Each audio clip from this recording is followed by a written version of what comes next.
Hi, Stephen. Hi, Eric. Hi, Thank Jana. you. It's nice to meet you. Thank you so much for your time. It's a pleasure to talk to you. And the movies, I cry a little bit, some moments. That's good. That's good, right? That's really good. Stephen will be very pleased with that. He likes to make people cry. It's true. Yeah. When you work with him, you end up crying a lot for other reasons because he's cruel and mean and devious. Otherwise. Yeah, but his heart right here. And I was like, oh my God, let me stop crying because I can remind me some defining moments of my life. So oh, did it? Oh, that's good. That's good, right? So I'm gonna start with you, Eric. When you read the script, what got your attention? Like, what was the script about that? Oh my God, I need to be part of this project. Well, I love the character, that they want me to do, and as I've said before today, that at my age, I'm 75 now, but I don't know how old I was when we did this film. 42. I can't remember. It wasn't. I was I probably was 22 or something. Then I was acting age anyway. I love the part. And because as an older actor, the parts are fewer and far between. And I've made the joke before that you don't get offered parts, you get offered diseases to play after you're a certain age as an actor. And this guy's, the dementia was a lot more fun and kind of lying there gasping for air. So yeah.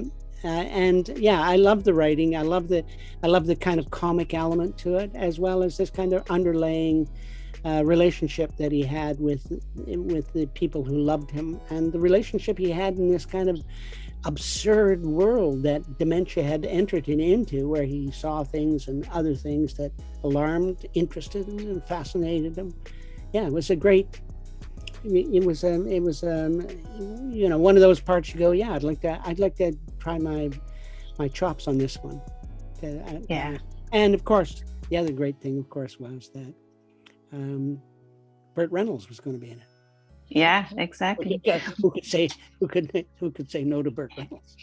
Exactly. But sometimes I was like, oh my God, I want to hug him. Like, really? Like I want to. Yeah. Well. That's fine. And people sometimes do hug me.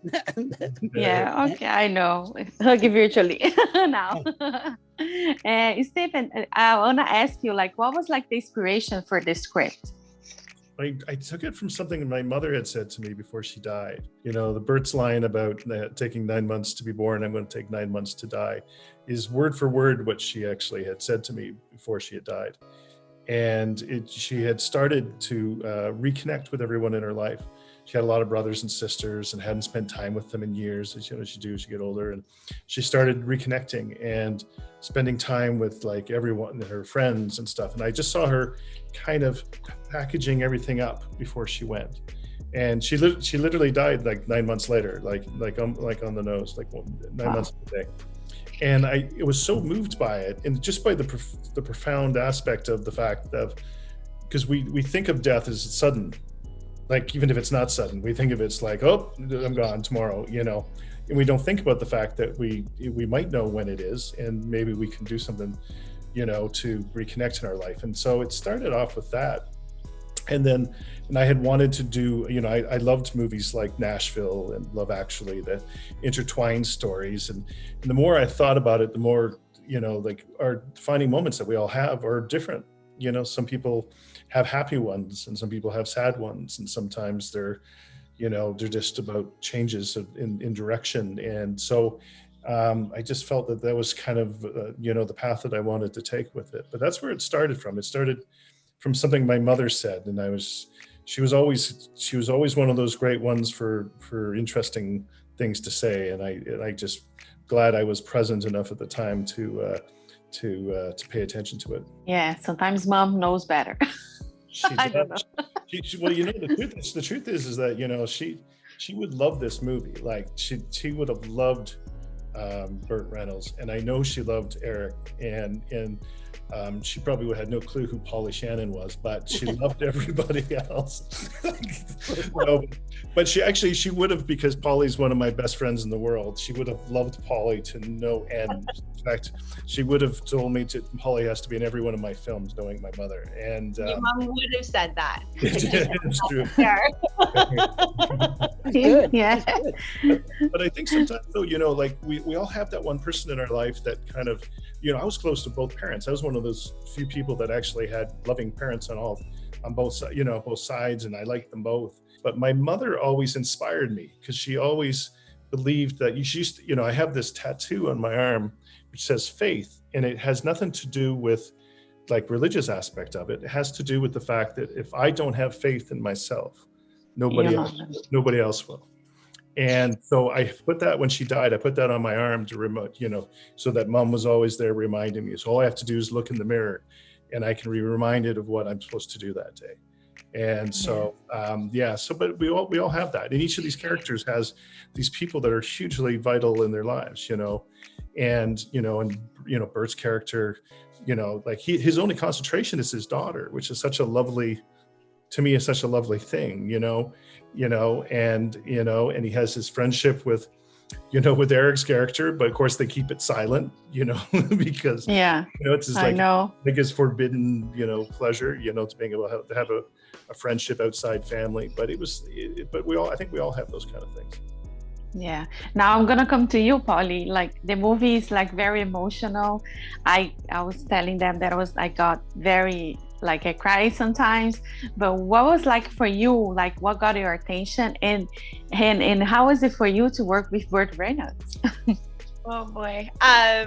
First of all, I'm so sorry I was late. Don't worry. I'm homesick, so I'm trying to double duty here. Well, working with Burt Reynolds was wonderful. I love him. I feel like he's a good friend now, and it was,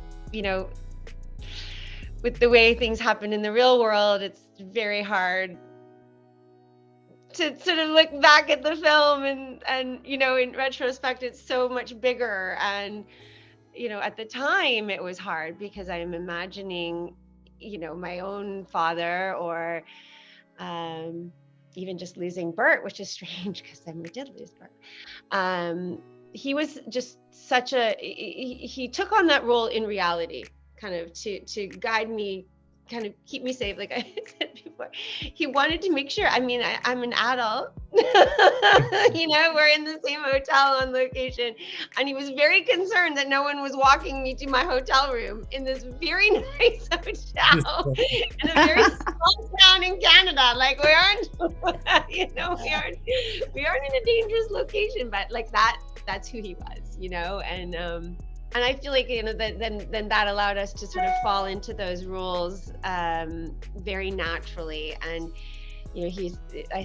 as I said, he's so supportive and generous and a true artist. And I enjoyed him so much. So the heartbreaking aspect of the film is the story of a woman kind of finally kind of reconnecting with her parent, and then having to let go, although she has healed a part of her heart in doing so. So yeah. I love that relationship. It reminds me like the way that I'm with my dad. I'm like, we have a really close relationship, but he lives in another country. But it reminds me a lot of that relationship. It's amazing. And even the Eric, your character also reminds me the way that my dad is. My dad sometimes say stuff like without not thinking, but like just to say it, like, you need to live your life, you need to be happy, you know what I mean? Like, it's amazing how connected and how I can relate to those characters, like those situations. I love that. What do you like for you, Eric? Like, what do you think people are gonna learn with this movie? I don't know that I'm not sure about what people learn.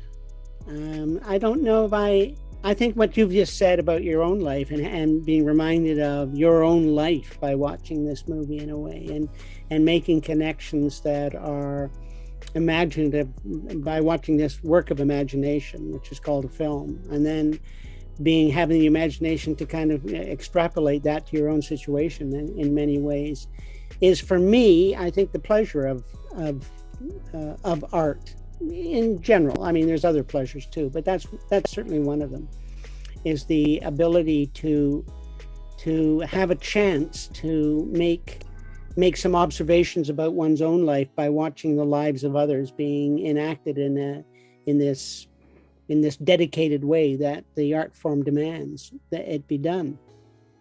So, but as far as films educating, learning, I'm not sure that I'm more of I have a democratic approach to it, in the sense that I don't think it's up to me to preach to people. It means certain things to me. The father-daughter thing is very, very strong for me, as also the kind of cogitation for my own self about, and having Burt there too, to go, we all grow old, and we all have things, that part of the one of the great defining moments is, of course, leave taking. So one moment we're here and the next moment we're not, in a way, one way or the other. That's also important, but it's great to have kind of honest, authentic portrayals of that. I think it's much rather than it allows us to have an authentic thoughts about it, and which in a sense is, I think, comforting and adds to our own sense of resilience about what challenges life throws up for all of us. Yeah, exactly. If that makes any sense, I don't know, but I do love the fact that people relate to things, relate to plays or films, and they relate to them, and they can make specific observations and have about their own lives. I think that's a great kind of perspective to offer people. That's perfect. I think this is just the time that I have with you.